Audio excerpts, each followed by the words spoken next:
नमस्कार, मैं सोनू झा।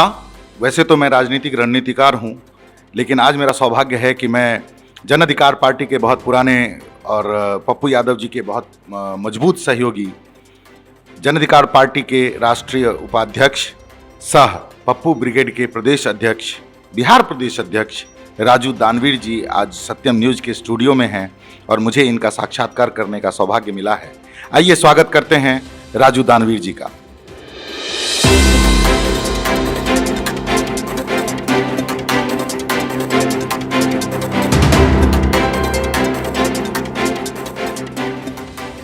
सर, आपका बहुत बहुत स्वागत है। सर धन्यवाद। सर, आप बहुत ही युवा अवस्था से राजनीति में हैं, समाज सेवा में हैं, तो इसकी प्रेरणा आपको कहाँ से मिली?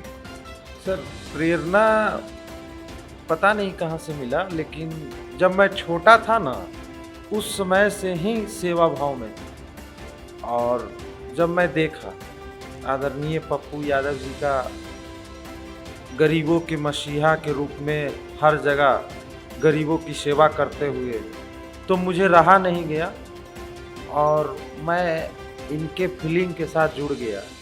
और आज मेरे सेवा भाव को यहाँ पार्टी में आने के बाद और ऊंचाई मिला है। बहुत कम समय में बहुत ऊंची सफलता हासिल की है आपने।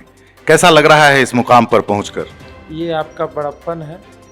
मैं अपने आप को बहुत ऊंचा नहीं समझ रहा हूँ, अभी धरातल पर ही हूँ और वहीं रहना चाहता हूँ। अच्छा, सुनने में आया है कि आप जो 2020 का बिहार विधानसभा का चुनाव है, उसमें आप लड़ने जा रहे हैं चुनाव, तो ये प्रेरणा कहाँ से मिली आपको? देखिए, ये जब हम क्षेत्र में गए तो क्षेत्र में लोगों का कहना था कि जो जनप्रतिनिधि होना चाहिए वो जनप्रतिनिधि है नहीं, आपकी तरह जनप्रतिनिधि होना चाहिए जो हर गरीब के दुख दर्द को समझे, हर गरीब के दुख दर्द में काम आए और हर वो लोगों के लिए, हर वो मुद्दे के लिए लड़े और उसे लाकर यहाँ स्थापित करे, वो काम को करवाए।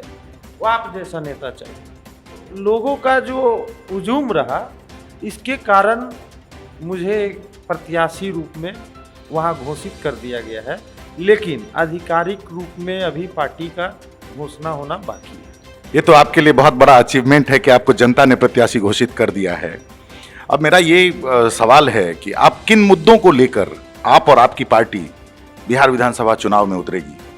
सर ये स्पष्ट है, बिहार में जो शिक्षा है खिचड़ी पर आ गई है, स्वास्थ्य वेंटिलेटर पर है और सुविधा के नाम पर आप पटना देख लीजिए, 1 घंटा पानी होता है पूरा पटना डूबा हुआ रहता है। यहाँ सब मुख्यमंत्री उप मुख्यमंत्री सब रहते हैं, किलोमीटर 2 किलोमीटर पर, किन्हीं को कोई खोज खबर नहीं है।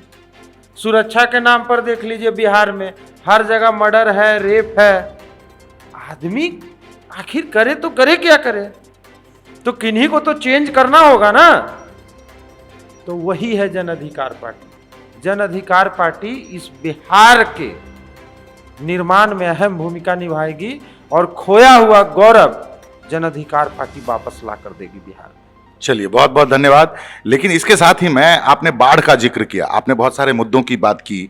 मैं बहुत सारे मुद्दे बाद में पूछूंगा, पहले मैं बाढ़ की बात करता हूं कि पटना में जो समस्या है वो बाढ़ की नहीं है, जल जमाव की है, जबकि बारिश को रोकना असंभव है। और इस त्रासदी से अमेरिका जैसा विकसित देश भी, आपको याद होगा शायद 2005 में वहाँ पे कटरीना बाढ़ आया था, जब भारत के जितने भी बाढ़ हैं उससे ज़्यादा अकेला नुकसान हुआ था। तो जब अमेरिका प्राकृतिक आपदा को नहीं रोक सकता, तो आप प्राकृतिक आपदा को रोकने के लिए क्या करेंगे? कौन सी प्लानिंग है आपके पास? हम प्राकृतिक आपदा को नहीं रोक सकते हैं, ठीक है, लेकिन उसका एक समुचित व्यवस्था तो कर सकते हैं। मकान है तो बारिश पड़ता है तो मकान बनाते हैं तो बचते हैं तो बारिश से। तो यहाँ का जो नाला है उसका अभी तक कोई ढंग से सफाई नहीं होना, ये नहीं होना, माने कोई भी विकास कार्य सिर्फ कागज पर दिखना, धरातल पर कहीं दिखता नहीं है। चाहे वो रोड हो, चाहे कोई और चीज़ हो। बिहार के ऐसे ऐसे बहुत सारे पुल पुलियाँ हैं, सीवरेज हैं, जो सब कागज पर हैं, धरातल पर कहीं नहीं। उसके लिए उड़ाही के लिए हर साल आपका पैसे निकाले जाते हैं, उसका बंदरबाट किया जाता है, लेकिन साफ होता नहीं है। पानी तो ऐसे ही है, नाला वैसे ही भरा। पटना सबसे गंदा शहर में क्यों आया? पटना तो डोर टू डोर कचरा भी उठाया जा रहा है, तो आखिर गंदा शहर में क्यों आया? पटना की आबादी घनत्व, इसके बारे में कुछ बताएंगे? ना तो सब जगह है। पटना की आबादी आज पटना से ज्यादा कहीं दूसरे दूसरे शहरों की आबादी है। तो जहां जहां आबादी है वहां वहां गंदगी की समस्या नहीं है। गंदगी तो पटना गंदा क्यों आया? दूसरा शहर पहले क्यों नहीं आया? दूसरे शहर भी हैं, पटना में कुव्यवस्था है, इस बात को तो सभी मान रहे हैं। कुव्यवस्था नहीं है। पटना जितना खुला है ना, बाकी आप शहरों से लगा लीजिए, पटना पूरा खुला है। यहाँ से 7 मिनट में आप खुले में चले जाते हैं, 5 मिनट में बाईपास पकड़ लेते हैं। कहाँ आपका घनत्व दिखता है? तो पर भी इतना गंदा है। चलिए, मैं आपकी बात से सहमत हूँ। शिक्षा में सुधार कैसे लाएंगे आप? शिक्षा में देखिए, शिक्षा का जो स्तर है बहुत गिर चुका है। आखिर शिक्षक जो है, शिक्षक को भी इतना गिरा दिया गया है कि उनकी हालत बद से बदतर हो चुकी है। शिक्षक का काम है शिक्षा देना, तो शिक्षक का काम ये थोड़ी है कि भैंस गिनना और आदमी गिनना। शिक्षक का काम ये थोड़ी है कि हर वो सरकारी योजनाओं में शिक्षक को लगा दें। तो भाई उस शिक्षक पढ़ाने कब जाएंगे? और बच्चे तो बच्चे होते हैं। तो यहाँ पूरी तरह से सरकारी व्यवस्थाएं जो है वो चरमराई हुई है शिक्षा को। यदि शिक्षा में सुधार किया जाए हर ढंग से, शिक्षा को सिर्फ शिक्षा बांटने में रहेंगे, अदर काम में अदर रहेंगे। शिक्षा जो आज सरकारी स्कूल है, सरकारी स्कूल सिर्फ नाम का है, न ब्लैक बोर्ड है, न बेंच है, न कहीं कुछ है, भवन गिर रहा है, पानी बरता है, चूने लगता है। तो कहीं शिक्षा का माहौल दीजिएगा तब ना बच्चा शिक्षा हासिल करेगा।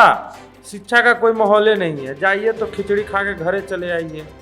शिक्षक है वो आराम से, उनको तो 10 तरह के काम में लगाए हुए हैं, उनके पास भी वक्त मिला तो वो भी खिचड़ी खा के घर चले गए, बात खत्म हो गई।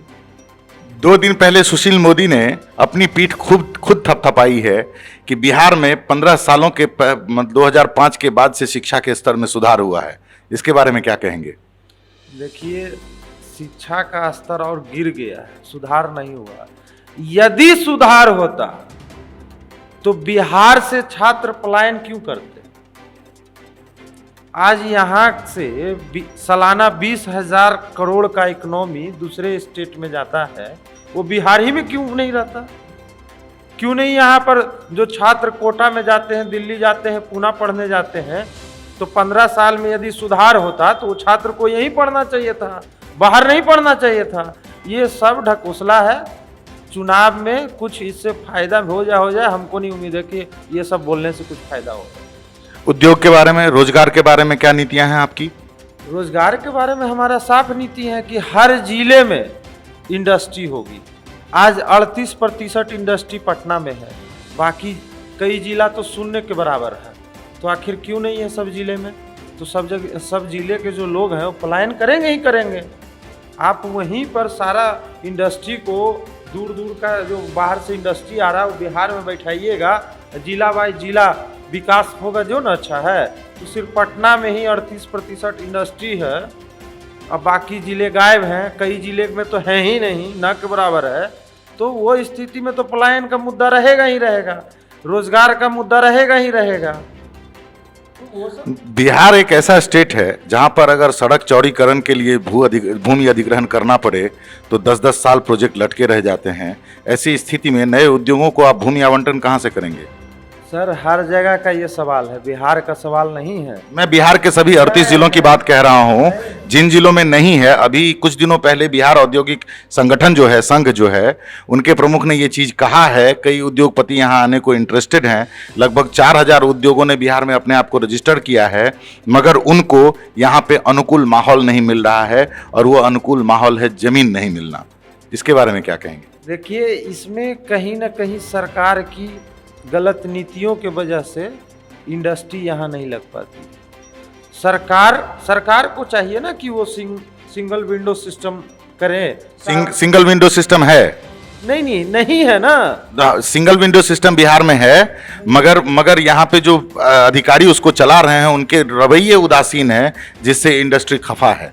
ये आप ही बता रहे हैं कि अधिकारी मैं आपसे सवाल पूछ रहा हूं कि आप भूमि अधिग्रहण, मैंने सरकार की सुनिए, पहले बता रहे हैं ना, सरकार जो है इंडस्ट्री को स्टार्टिंग से लाइन अप नहीं की, उसका एक तौर तरीका अलग नहीं बनाया। तो आज वो जो इंडस्ट्री लगाना चाहते हैं, जो व्यापारी हैं, वो तो 10 जगह झगड़ा नहीं ना करेंगे। उनको चाहिए, आप नोएडा में जाइए, नोएडा एक्वायर किया ना जमीन, ग्रेटर नोएडा आपका पूरा एक्वायर जमीन है, वहां पर सब बना ना, इंडस्ट्री अलग, कमर्शियल अलग, रेसिडेंशियल अलग। चंडीगढ़ जाइए, लेकिन उसी ग्रेटर बिहार में क्यों नहीं है ऐसा हो सकता? उसी ग्रेटर नोएडा में कई ऐसे प्रोजेक्ट हैं जो भूमि अधिग्रहण की वजह से खटाई में पड़ गए, अरबों खरबों का नुकसान हुआ उद्योगपतियों का और आम लोगों का, जिन्होंने वहां पे जमीन खरीदी। भूमि अधिग्रहण आज के तारीख में बिहार और यूपी की बहुत बड़ी समस्या है। बिहार यूपी की समस्या नहीं है, सरकार करना नहीं चाहती है वोट बैंक को देखते हुए। यदि वो सही जगह को टारगेट करके कि यहाँ इंडस्ट्री हो सकता है, ऐसा जगह इंडस्ट्री बैठाएं कि जहाँ फसल कम होती है, फसल बहुत सारे बिहार में ऐसे जगह हैं जहाँ फसल नहीं होती है, वैसे भूमि को आप इंडस्ट्री में कन्वर्ट कर दीजिए, इंडस्ट्री हब बना दीजिए। क्यों नहीं लोग जाएंगे? जाएंगे ही जाएंगे। 10 को इंडस्ट्री रहेगा तो 50 को और वहाँ आ जाएगा। चलिए, आपके सुप्रीमो कहते हैं कि हम 3 साल में बिहार को एशिया का सबसे सुंदर प्रदेश बनाएंगे। क्या आपको लगता है कि अगर आपको सरकार बनी तो इतने सारे इंडस्ट्रीज को आप 3 साल में स्थापित कर लेंगे यहाँ पर?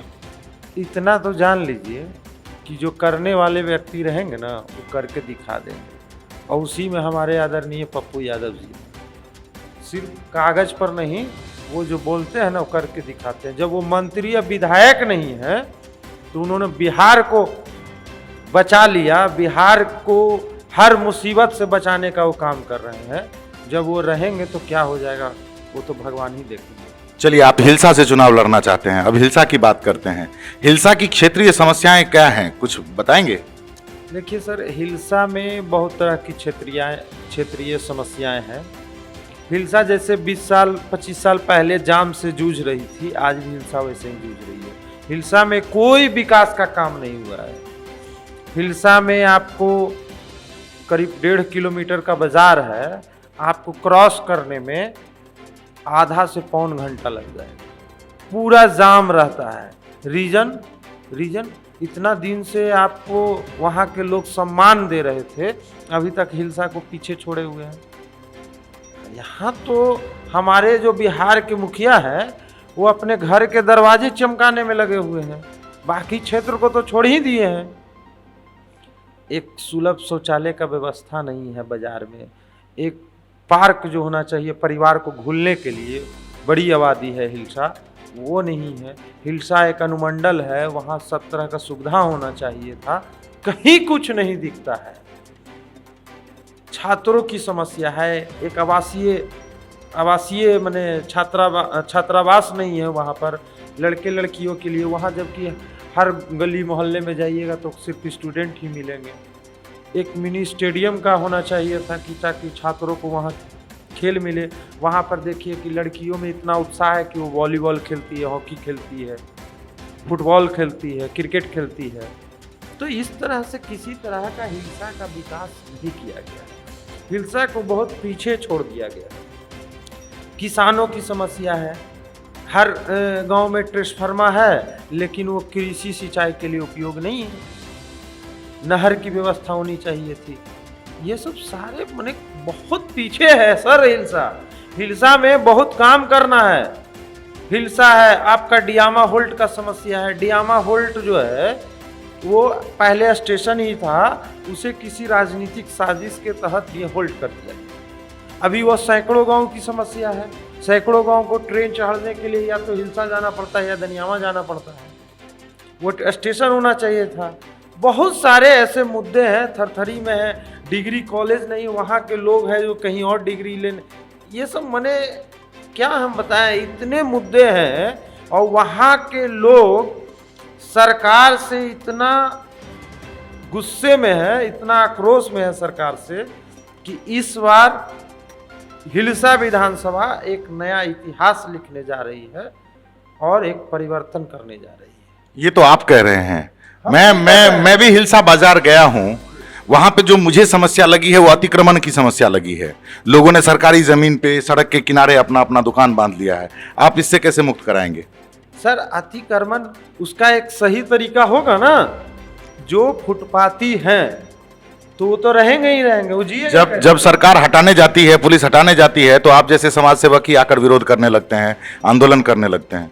ऐसा नहीं है कि हमारे जैसे समाज सेवी आके आंदोलन करने लगते हैं। आखिर उस फुटपाथी को हटाइएगा तो एक जगह दीजिएगा ना, वो कहाँ जाएगा? क्यों उनके अतिक्रमण से हटाने की जिम्मेदारी सरकार की होती है कि कहीं जगह दे दें उनको? बिल्कुल, एक ऐसा जगह निर्धारित किया जाए जहां फुटपाथी दुकानदार जितने भी हैं वो अपना एक वहां पर स्टॉल अपना लगा सके। कई जगह ये प्रयोग किए गए, कई जगह बाजार बनाए गए, लेकिन हर साप्ताहिक हाट जो लगता है वो फुटपाथ पे ही लगता है। नहीं, गलत बात है। आप उनको एक जगह दीजिएगा, वो जरूर जगह पर जाएंगे। लोग बाजार छोड़कर जाना नहीं चाहते। उनको हटा दीजिएगा। वो 5 परिवार उसी फुटपाथ से जी रहा था और वो हटेगा तो उसका 5 परिवार कहाँ जाएगा? वो भूखे मर जाएगा। लोग मुख्य बाजार को छोड़कर कहीं और जाना ही नहीं चाहते। नहीं, मुख्य बाजार में ही ऐसे बहुत सारे जगह है जहां आप उनको बैठा सकते हैं, एक समुचित व्यवस्था कर सकते हैं, लेकिन इस पर निदान नहीं हो रहा है, हटाने का निदान हो रहा है। पहले वो तो व्यवस्था कर लीजिए कि आखिर वो आदमी उठकर जाएगा कहाँ। तो क्या आप भी वादा करते हैं आपके पार्टी की तरह कि 3 साल के अंदर आप भी हिलसा का विकास कर देंगे? सर, 3 साल तो दूर की बात है। सबसे पहली बात तो हिलसा का, यदि हिलसा विधानसभा की जनता ने हमें मौका दिया और वहाँ के हम जनप्रतिनिधि बने तो हिलसा का हर वो मुद्दा फ्रंट फुट पर होगा और पहले सॉल्यूशन होगा उसका। लेकिन जहां तक जनता ओपिनियन का सवाल है, पूरे बिहार भर की मैं बात कह रहा हूं, जनता जब भी चर्चा करती है तो वो सिर्फ एनडीए और यूपीए गठबंधन की बात करती है। जन अधिकार पार्टी की चर्चा तो सिर्फ कागजी दिख रहा है या युवाओं में दिख रहा है।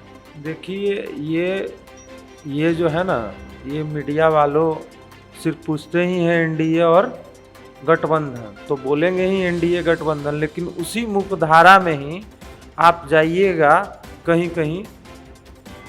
कहीं जिससे एनडीए और गठबंधन आप पूछ रहे हैं उससे आप पूछिएगा कि पप्पू यादव जी के बारे में क्या है, तो बताएगा कि पप्पू यादव जी जैसा कोई नेता ही नहीं है बिहार में जो मुख्यमंत्री बन सके। तो आप कहते हैं कि बिहार के विकल्प कितने नंबर के विकल्प हैं? आप पहले, दूसरे, तीसरे, चौथे? सर, 1 नंबर में हर कोई चाहता है कि सेवक ही बने मुख्यमंत्री, शासक नहीं बने। और ये लड़ाई जो है ना, उस सेवक बनाम शासक है, और सेवक को इस बार चुनने जा रही है। बिहार की जनता फिर से भूल नहीं करने जा रही है, वो इस बार सेवक को चुनने जा रही है। और सेवक की भूमिका में जो है वो हमारे राष्ट्रीय अध्यक्ष आदरणीय पप्पू यादव जी, ये जनता जानती है। गली गली में जाके पूछ लीजिए, हर बच्चे से पूछ लीजिए, मुंह पर पप्पू यादव है नाम। तो क्या आपकी सरकार, आपके ही एक नेता ने हमारे यहाँ आके इंटरव्यू दिया, कहा हमारी सरकार बनेगी तो हम शराब चालू करेंगे। आप क्या कहते हैं? सर, अब कौन नेता ने क्या बोला वो तो मुझे पता नहीं। चलिए, मैं आपसे ये सवाल करता हूं कि क्या आपकी सरकार बनी तो आप शराबबंदी बंद करवाएंगे? शराबबंदी बंद करवाएंगे। जैसे अभी शराब बंद ही रहेगा। यदि उसको सही अनुपात में अलग अलग यदि कुछ किया जाए, उसमें जैसे किया जाएगा। नहीं, उसमें बैठकर पहले देखा जाएगा क्या किया जा सकता है, नहीं किया जा सकता है। उसको एकाएक थोड़ी है कि हम शराब बंद है चालू कर देंगे, चालू है तो बंद कर देंगे, ऐसा थोड़ी होता है। नीतीश जी ने तो अचानक शराब चालू था, बंद कर दिया। सर, बंद किए हैं, कहाँ बंद है? कहीं बंद है? कहीं बंद है? ये तो आप जनप्रतिनिधि हैं, आपका आकलन होगा, आप बताएंगे। हर गांव में घूमते हैं, हर लोग बोलते हैं कि यहाँ तो ये शराब बन रहा है, यहाँ शराब चालू है, यहाँ गांव गांव में शराब बिक रहा है। कहाँ बंद है शराब? शराब बंद तब माना जाता कि जब कहीं शराब नहीं मिलता। वहां से लोग फीडबैक कहते हैं कि सर ये नंबर है, इस पर आप फोन कीजिए ना, 5 मिनट में शराब आ जाएगा। शराब ये गांव में बनता है, ये गांव में बिक रहा है। लोग बोलते हैं ना, जाइए ना गांव में, आप तो एसी रूम में है, गांव में जाइएगा तब ना पता लगेगा कि शराब कहाँ कहाँ बिकता है। हमें तो खैर इसका अनुभव नहीं है, मगर क्या आप शराबबंदी की समीक्षा करेंगे? सर पूरी तरह से सरकार ने जो है ना गोल मटोल करके सिर्फ अपना खजाना भरने का काम किया है, ठीक है। और इसे यदि कोई कतरेगा तो वो कैंची ही कतरेगा, लिख लीजिए कागज पे। सरकार ने अपना खजाना भरने का, इससे तो 5,000 करोड़ से ज्यादा का राजस्व नुकसान है। नुकसान है डायरेक्ट राजस्व, पर्यटन की बात छोड़ दीजिए आप। देखिए, आपने कोई भी काम किया बिना सोचे समझे किया, ठीक है, बिना सोचे समझे किया, और वो भी विफल रहा। आज गली चौराहे में शराब मिल रहा है, तो वो सफलता कहाँ मिली? शराबबंदी है कहाँ? यदि शराबबंदी करना, पूरा बंद कर दीजिए, कोई भी आदमी नहीं पिएगा, तो आखिर तो शराब पी ही रहा है, और वो घटिया शराब पी रहा है। जो लगता था कि शराब से इतना नुकसान है, आज वो गलत जगह से शराब कहीं से बनता है, क्या बनता है, डी माल है, कैसा है, नहीं मिल रहा है। पहले तो आदमी एकदम स्वेच्छा से जो पीता था वो दुकान से खरीद के पीता था, ओरिजिनल पीता था। आज जो पीता है उसको खुद नहीं पता है कि हम डुप्लीकेट पी रहे हैं कि ओरिजिनल पी रहे हैं। अब तो और बीमारी बढ़ रहा है। अभी नीतीश जी ने अपने वर्चुअल रैली में कहा कि मगध में जो हमारी जल नल योजना हुई, उस जल नल योजना से लोगों को 3 तरह के फायदे हुए। एक तो पीने का पानी उपलब्ध हुआ, उसी से मवेशियों को धोते हैं और उसी से खेती करते हैं। उन्होंने खुद ही अपनी पीठ थपथपाई। वो उसी खुद पीठ थपथपाई, ये सही बात है कि कहीं नल है तो जल नहीं, और कहीं जल है तो नले नहीं, कहीं है तो गली नली या नल जल सब साफ है, समझे। तो जो बोरिंग हुआ है, बोरिंग जब नल है ही नहीं तो बोरिंग से जो पानी निकलेगा तो क्या करेगा जनता? वो पानी बर्बाद कर देगा। उससे तो कम से कम उसको यूज कर रहा है, सिंचाई में कर रहा है यूज, भैंस धोने में यूज कर रहा है, तो सही काम कर रहा है। आपने उसको खाओ पकाओ पूरी तरह से बना दिया। 7 निश्चय योजना जो है पूरी तरह से फेल है। गांव के आप जाकर देखिए, गांव में आपको पता लगेगा कि नल जल का स्थिति क्या है। 7 निश्चय कौन कौन से हैं? 7 निश्चय अब निकाले हैं वो, और पूछ रहे हैं आप हमसे, हम क्यों बताएं? कौन कौन से हैं जो फेल हुए हैं? सारे फेल हैं 7 निश्चय में। जैसे जो आपका किसान क्या कहते हैं, ये छात्र वाला जो है स्टूडेंट क्रेडिट कार्ड, वो भी फेल है। आपका ये नल जल योजना तो पूरी तरह से फेल है। पूरे गांव को जो जोड़ने वाला है वो भी, अभी कई गांव आपको चलिए हम दिखा देते हैं जहां धान रोपा हुआ मिलेगा गुस्से में, तो उसका हर योजना में बंदरबाट है, लूट है, फेल है। सक्सेस किसे कहते हैं? जब आपका 90% सक्सेस, कम से कम 90%, 10% तो कहीं भी रहता है।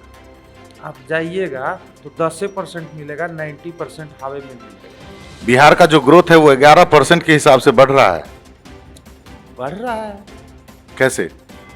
तो इसमें तो आप ही ना रिसर्च करके बताइएगा कि कैसे बढ़ रहा है। नहीं, हम आपसे भी पूछ रहे हैं। आप चुनाव में जा रहे हैं और जिन मुद्दों को लेकर जा रहे हैं, आज भारत की अर्थव्यवस्था बैठे हुए हैं कि बढ़ रहा है, हमें तो नहीं लग रहा है। तो इस पर कुछ प्रकाश डालिए ना। हम क्यों प्रकाश डालें इस पर? इस आर्थिक स्थिति में जो सरकार कह रही है कि हम 11% से बढ़ रहे हैं, बेरोजगारी 48% तक बढ़ गई है, आज बिहार में महिला रोजगार के नाम पर शून्य है, इस बारे में कुछ कहेंगे? इस बारे में हमें एक इंटरेस्टिंग जानकारी मैं आपको दे दूं कि बिहार के सिर्फ 12% लोग नौकरी करते हैं, 98% लोग या तो बेरोजगार हैं या तो किसी तरह से खेती बाड़ी करके असंगठित क्षेत्रों में अपना जीवन यापन करते हैं। इसमें कैसे सुधार लाएंगे आप?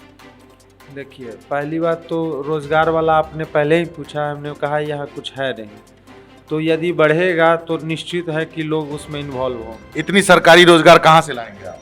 सर, सरकारी प्राइवेट, आपको इंडस्ट्री बढ़ेगा तो रोजगार ऐसे ही बढ़ जाएगा। सर, 7.5 करोड़ लोग यहाँ पे रहते हैं बिहार में, जिनके पास सिर्फ 12% लोग, यानी लगभग 1 करोड़ लोग, आप अंदाजा लगा सकते हैं कि यहाँ पर रोजगार करते हैं। 6 करोड़ लोग, 6.5 करोड़ लोग और संगठित क्षेत्रों में हैं। आप 6.5 करोड़ लोगों को कैसे रोजगार दे सकते हैं? आप एक बात बताइए कि जितना हमारे पास शिक्षक होना चाहिए, क्या है? नहीं है। मैं सारी बातें मानता हूं आपकी, आप इससे लाख, 2 लाख, 5 लाख, 10 लाख, 15 लाख, 1 करोड़ रोजगार आप पैदा कर देंगे। बाकी के 5.5 करोड़ लोगों के लिए यहाँ रोजगार बनेगा ना, नया नया इंडस्ट्री लगेगा तो रोजगार बढ़ेगा ना। तो फिर खेती का क्या होगा? जो असंगठित क्षेत्र है उसका क्या होगा? उसका एक अलग दायरा रखे जाएगा। हम पहले ही बता चुके हैं कि जो कृषि उपजाऊ भूमि है उसको छोड़कर कुछ ऐसे भूमि को चिन्हित किया जाएगा कि जहां आपका कृषि कम, वहां मैं कह रहा हूं सबको रोजगार मिल जाएगा तो खेती कौन करेगा?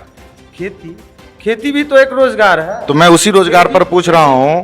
खेती में जो आज किसान उपजाते हैं उसे हम 2 रुपया में लेते हैं और 1 रुपया का पॉलिश लगा के विदेशों में 15 रुपया में बेच देते हैं, तो वो चीज यहीं रहेगा, वो कहीं और नहीं जाएगा, वो मुनाफा किसान को ही मिलेगा।